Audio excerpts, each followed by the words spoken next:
Hala, nag-a-absent, katawag yung kaibigan ko nga 'to, ito.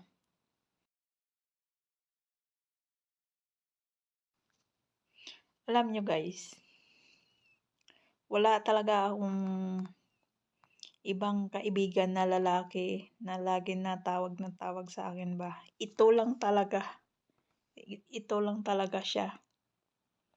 Pero ngayon absent sa ngayon, natawag. Kahapon kasi may sinasabi siya, may sinusumbong siya. May ara siyang basher. Tapos hambal ko ano ano sino 'to, may nag-comment kuno sa iya nga post about doon sa may motor. Tapos naghambal ako sa iya nga naano imo motor haw. Kay may ginakuha sa kuno nga ORCR tapos hindi wala pa rin tapos niya na kuno daw bayad tapos ang ORCR nga original hindi niya kuno daw makuha tapos pila-pila pa sa bulan kabalik-balik didto ba para makuha lang ang ORCR pero wala pa gyapon kuno tapos pasa-pasa sa ginahatagan sa ka-number nga amo ni tawagan niya mag-request sa kuno. Tapos amo na 'to. Kanami man kamong istoryahanay yung dugay, ang ulihi. Hambal ko sino 'to ang iya pangalan haw.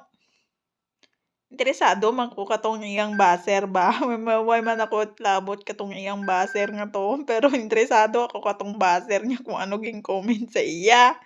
Tapos hambal niya sa akon i-content ko bala siya, i-content ko hambal niya na hambal niya sa akon i-content niya kuno daw.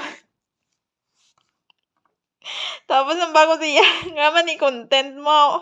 'Di malain niyang hambal 'di alam mo naman ang kaibigan ko na ang vlogger nga may 10,000 follower.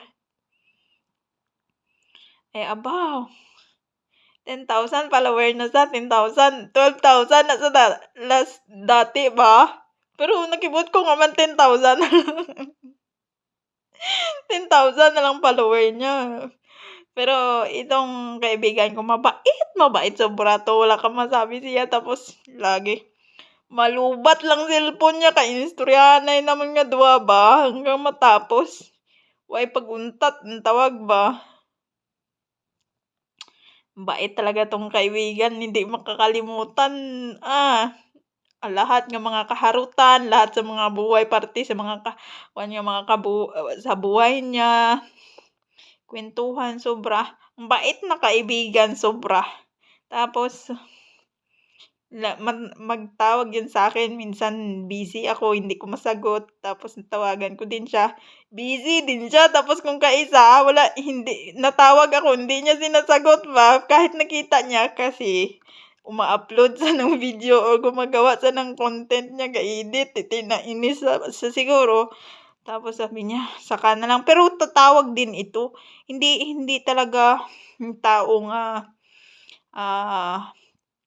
ang halimbawa 'pag na-upload niya na or something wala na sa trabaho, tumatawag talaga ito tapos nagkukuwento about sa kuwan niya ba, sa life niya. Mabait sobra itong kaibigan ko nga ito. Walang iba, ito ay si Boss Dave. Follow niyo na tapos like and share. May YouTube man siya. May ara siyang YouTube, yang Boss Dave din ang pangalan ng YouTube niya.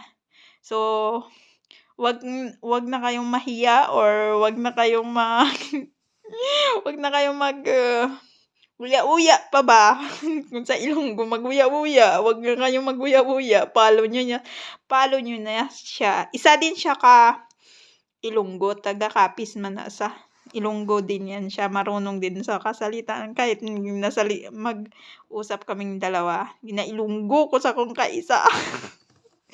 Kung nakaraya ba, balaan niya man yung istorya ba ang salita. Balaan niya man ang istorya, kailangan pa ako mag-Tagalog sa kanya. Hindi na kailangan na, 'di ba? Shout out sa iyo Boss Dave ba. Bahala ka diyan.